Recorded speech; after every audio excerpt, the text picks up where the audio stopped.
Friends, ये मेरे प्यारे से मदन गोपाल की जन्माष्टमी की डेकोरेशन है। चलो स्टार्ट करते हैं वीडियो।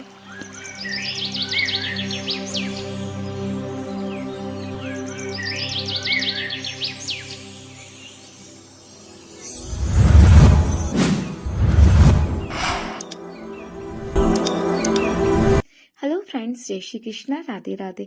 हैप्पी जन्माष्टमी आप सभी को और आपके सभी परिवार के लोगों को जन्माष्टमी की ढेर सारी शुभकामनाएं। अगर आप अपने बाबू का मंदिर कुछ इस तरीके से सजाना चाहते हैं तो ये वीडियो एंड तक जरूर देखना। आप लोग बहुत ज्यादा एंजॉय करेंगे और बहुत ज्यादा इजी होती है इस टाइप की डेकोरेशन घर में सजाने के लिए। और भगवान जी का बर्थडे है तो डेकोरेशन तो बनती ही है। तो मैंने पहले अपने बाबू का मंदिर अच्छी तरीके से साफ कर लिया था और ये मंदिर की मैंने वीडियो अपलोड कर दिया पहले, क्योंकि बहुत से लोग कह रहे थे कि दीदी मुझे जन्माष्टमी तक अपने बाबू के लिए कुछ इस टाइप का मंदिर बनवाना है, तो प्लीज आप अपलोड कर दो वीडियो। तो मैंने अपलोड कर दी है। तो बहुत ज्यादा प्यार मिला है आप लोगों का उस वीडियो पे, और ऐसे ढेर सारा प्यार देते रहिए। और कुछ डेकोरेशन मेरे बाबू के बर्थडे की ही डेकोरेशन थी। और ये देखो मेरा फोन भी गिर गया, मतलब फोन भी कह रहा था कि कुछ ज्यादा ही लोड हो रहा है उसके ऊपर, तो फोन भी गिर गया। तो ये बैलून पहले से ही मेरे बाबू के बर्थडे के रखे थे। आप लोगों को तो पता ही होगा कि मेरे मदन गोपाल को 11 अगस्त को बर्थडे था, तो उसी की डेकोरेशन मुझे करनी थी, क्योंकि बैलून तो पहले से ही ज्यादा फूले हुए थे और मुझे ज्यादा बैलून की डेकोरेशन करनी नहीं थी। इस बार मुझे कुछ लड़ियों की, और आपने देखा होगा कि मैंने जन्माष्टमी के लिए स्पेशली मटकी भी बनाई है। अगर वो वीडियो नहीं देखी तो मैंने लॉन्ग वीडियो पे भी डाली है, शॉर्ट वीडियोस पे, तो आप घर पे आसानी से बना सकते हैं। बहुत ज्यादा इजी होती है और डेकोरेशन में तो बहुत ज्यादा सुंदर लगती है।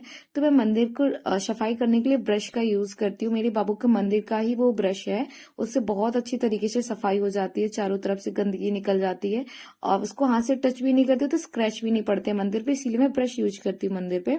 और जो मैंने ये मटकी सजाई थी कुछ इस तरीके से थी। अगर आपने वो वीडियो नहीं देखी मटकी वाली तो प्लीज जाकर देखिएगा। और मैंने अभी तक अपने बाबू की जन्माष्टमी की कोई पोशाक नहीं बनाई है, क्योंकि मुझे टाइम नहीं मिल पाया था। तो अब मैं मार्केट जाऊंगी तो अपने बाबू के लिए कोई सुंदर सी पोशाक लेके आऊंगी जो उनको पहननी होगी और जो उन्हें चाहिए होगी। तभी मुझे मार्केट भी जाना है। तो ये जो मटकी कितनी सुंदर लग रही है, तो आप भी इस टाइप से डेकोरेशन कर सकते हैं घर में। ये सारा कुछ जो आप देख रहे हैं मेरे बाबू के बर्थडे का ही है।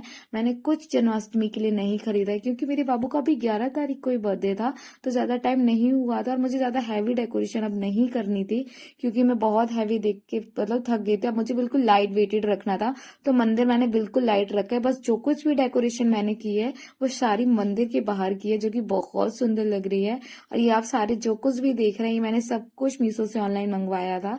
बहुत से लोग कह रहे थे कि दीदी आप जन्माष्टमी किस टाइम बनाएंगी, बाबू का बर्थडे मतलब कब जन्म करेंगी, तो क्योंकि 9 बजे तक ही जन्माष्टमी है रात्रि के, तो मैं 8:30 बजे के समथिंग अपने मदन गोपाल का जन्म कर लूंगी, क्योंकि वो 1 साल के तो पहले ही हो चुके हैं। तो मैं मतलब 8:30 बजे तक जन्माष्टमी मना लूंगी। और आज तो आप सभी का बर्थडे होगा, तो राधे राधे, जय श्री कृष्णा। आप सभी का जन्माष्टमी बहुत अच्छी तरीके से रहे। और बहुत से लोग कह रहे थे दीदी आपने मदन गोपाल को जो गिफ्ट दिया है वो बहुत ज्यादा सुंदर है, कितने का पड़ा। तो ये मैंने अपने बाबू को अपने बर्थडे मतलब उनके बर्थडे में दिया था। वैसे तो हम लोग उन्हें कुछ नहीं दे सकते, क्योंकि भगवान का ही दिया, हम लोगों के पास जो कुछ है सब कुछ उन्हीं का दिया है। लेकिन कुछ मेरी यादें थी जब से मेरे पास मेरे बाबू आए हैं, तो ये सारी फोटोज थी, मैंने हर मंथ की फोटो सेव कर रखी थी। मैं बेसिकली चाहती थी कि मैं 11 तारीख को 11 अगस्त को जब आए तो मैं अपने बाबू को कुछ इस तरीके का गिफ्ट कोलाज बनवा के दूं, जो कि बहुत ज्यादा सुंदर बनाया था अंकल ने, बहुत ज्यादा सुंदर बनाया था। ये मुझे पड़ा था 500 का। अंकल कह रहे थे कि बहुत सुंदर है। अंकल तो ये तक कहने लगे थे कि आज तक कभी किसी ने अपने ठाकुर जी का कोलाज नहीं बनवाया, एक आप पहली हैं जो आप अपने बाबू के लिए बनवा रही हैं। तो आप भी कुछ जन्माष्टमी में इस तरीके से दे सकते हैं अपने ठाकुर जी को। अंकल ने तो मुझे एक दिन में बना के दे दिया था, बहुत जल्दी बनाया था उन्होंने, बहुत सुंदर भी बनाया था। और अंकल भी कह रहे थे कि बहुत सुंदर ठाकुर जी लग रहे हैं, बिल्कुल अयोध्या की तरह, रामलला की तरह ठाकुर जी का लुक है, बहुत सुंदर है। तो ये सारी डेकोरेशन आप जो देख रहे हैं, ये बैलून वगैरह, एनिमल्स वगैरह, ये सब मेरे बाबू के बर्थडे का ही है। मैंने कुछ नहीं मंगवाया उनके बर्थडे के लिए, जन्माष्टमी के लिए जो कुछ है उनके बर्थडे का ही है। मैंने अभी कुछ और भी सामान मंगवाया था, लेकिन ना उनके वो बर्थडे में आ पाया, ना भी जन्माष्टमी में आ पाया। आई होप जन्माष्टमी के बाद जब आएगा तो मैं आपको जरूर दिखाऊंगी कि मैंने बहुत सुंदर सी चीज मंगवाई थी। आप लोग बहुत ज्यादा खुश होंगे वो जो मैंने उनके लिए मंगवाया था जब वो आ जाएगा। तो ऑलमोस्ट अब डेकोरेशन कंप्लीट हो गई थी बाहर बाहर की, अब मुझे अंदर का डेकोरेशन करना था। तो जन्माष्टमी में मैंने देखा था कि मंदिर में क्या-क्या होना चाहिए, तो जो महात्मा लोग थे, सब लोग कह रहे थे कि बंसी होना बहुत ज़्यादा ज़रूरी है, जहाँ आप ठाकुर जी को विराजमान करेंगे। गौ माता होना बहुत ज़्यादा ज़रूरी है, जहाँ आप ठाकुर जी को विराजमान करेंगे। मोरपंख होना बहुत ज़्यादा ज़रूरी है, कुछ प्लांट्स वगैरह होना बहुत ज़रूरी है। तो मैंने वो सब कुछ रखी जो चीज़ें मैंने पहले सर्च कर लिया था कि मुझे मंदिर में क्या-क्या रखना चाहिए जन्माष्टमी के लिए, डेकोरेशन के लिए। तो मैंने वो सब कुछ रखा और ये मैंने मीशो से मंगवाया था, गोपियाँ नृत्य करती हुई। तो बहुत सुंदर आई थी और ये भी मैंने लगा दिया था। मैं कुछ अलग सा लुक देने वाली थी क्योंकि फाइनली मेरे बाबू का जन्म होने वाला है और ये उनकी सेकंड जन्माष्टमी है। मतलब लास्ट ईयर 2024 में 26 अगस्त की थी, तो ये उनकी वो वाली उनकी फर्स्ट थी और ये सेकंड जन्माष्टमी है। तो हम कुछ और यादें रखना चाहते थे जो कि बहुत सुंदर। अभी मैंने अपने बाबू की कोई पोशाक नहीं खरीदी है। अभी मैं खुद कंफ्यूजन में हूँ कि वे पता नहीं क्या पहनने वाले हैं शाम को। अब उनकी जो इच्छा होगी वो वही धारण करेंगे। तो मैंने कुछ इस तरीके से मंदिर सजाया था जो कि बहुत बहुत सुंदर लग रहा था।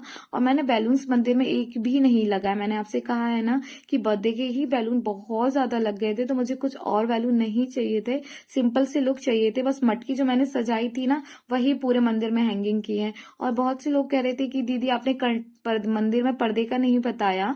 तो मैंने जो पर्दे मुझे डालने थे मंदिर में वो भैया से ही हमने कह दिया था, तो उन्होंने साइड में स्विच लगा दिए थे। जो आपने हुक देखे होंगे तो उस तरीके के हुक लगा दिए थे और पतला सा पाइप लगा दिया था। वो अंदर से लगाए तो वो समझ नहीं आता है। अभी जो आप हैंगिंग देख रहे हैं ना, मैंने कुछ पर्दे की डंडी पे भी हैंगिंग मतलब जो मटकी टांगी है जो कि बहुत सुंदर लग रही है और बहुत प्यारा लुक लग रहा था। तो मैंने सारी बंसी वगैरह रख दी अपने बाबू के मंदिर में। राधा जो ये आप जो देख रहे हैं श्री राधा, मतलब जो सारी सब मैंने चीजें रखी थी क्योंकि मैंने पहले सर्च कर लिया था मंदिर में क्या क्या होना चाहिए। एक दर्पण भी होना चाहिए, मोर भी होना चाहिए और भी सुंदर सुंदर मतलब एनिमल्स होने चाहिए जो शुभ होते हैं बहुत ज्यादा। तो मैंने वो सब कुछ रख दिए थे और कुछ इस तरीके से मेरे बाबू का मंदिर लग रहा था जो कि बहुत सुंदर लग रहा था। अब मंदिर तो रेडी हो गया था, अब मुझे थोड़ा भगवान का पूरा कमरा भी डेकोरेशन करना था। वैसे तो ऑलमोस्ट सारा डेकोरेशन है ही क्योंकि बर्थडे का था, आप लोगों ने देखा है। अगर नहीं देखी वो वीडियो जो बाबू की मैंने बर्थडे की डेकोरेशन की थी तो आप लोग जरूर जाके देखना, बहुत सुंदर डेकोरेशन की थी और सारी घर पे ही की थी। तो आप लोग भी बहुत आसानी से घर पर डेकोरेशन कर सकते हैं ठाकुर जी के मंदिर के लिए, बर्थडे के लिए। कुछ इस तरीके से मेरे बाबू का मंदिर लग रहा था जो कि बहुत बहुत सुंदर लग रहा था। और जो आप बर्थडे कैप देख रहे हैं वो भी स्वयं हमने अपने हाथों से ही घर पे बनाई है क्योंकि इतनी बड़ी डेकोरेशन कैप मतलब बर्थडे कैप नहीं आती है। तो मैंने बर्थडे कैप खरीद ली थी और फिर उसको कट कर लिया था छोटा सा, तो वो छोटी सी बची थी। फिर कुछ इस तरीके से बर्थडे कैप बन गई थी और आज फिर मेरे बाबू बर्थडे कैप बनाएंगे क्योंकि आज फिर उनका बर्थडे मनाना है मुझे। तो जो कि कुछ बहुत सुंदर लग रहा था। आप मुझे कमेंट में बताना कि आपको मेरे ठाकुर जी का जन्माष्टमी का लुक कैसा लग रहा है, लुक नहीं उनका मंदिर कैसा लग रहा है। और आप भी अपने बाबू को कुछ इस तरीके से फोटो फ्रेम गिफ्ट कर सकते हैं जो कि बहुत सुंदर लगता है और मुझे भी बहुत प्यारा लगा। आप मुझे कमेंट में बताना कि आपको मेरे ठाकुर जी का मंदिर की डेकोरेशन और ये सब कैसा लगा। ये सब कुछ जो आप देख रहे हैं मैंने ऑनलाइन मीशो से मंगवाया है। मैं मोस्टली शॉपिंग सब कुछ जो ऑनलाइन करती हूँ वो सारी मीशो से करती हूँ और जो यहाँ से लेती हूँ वो मार्केट से लेती हूँ। अब मिलते हैं नेक्स्ट वीडियो में क्योंकि अभी मुझे खुद नहीं पता मेरे बाबू क्या शाम को धारण करने वाले हैं, तो मैं खुद बाजार जाके सब कुछ सामान लेके आती हूँ जन्माष्टमी का। अगर आपको वीडियो अच्छी लगी हो तो प्लीज लाइक कीजिएगा, कमेंट कीजिएगा और सब्सक्राइब जरूर कर दीजिएगा। और आप अपने कमेंट में भी जरूर बताना कि आप अपने ठाकुर जी के लिए किस टाइप की डेकोरेशन कर रहे हैं। अच्छी लगी है ना मेरे बाबू की बर्थडे की डेकोरेशन? मुझे तो बहुत बहुत बहुत सुंदर लगी। बोलो जय श्री कृष्णा, राधे राधे।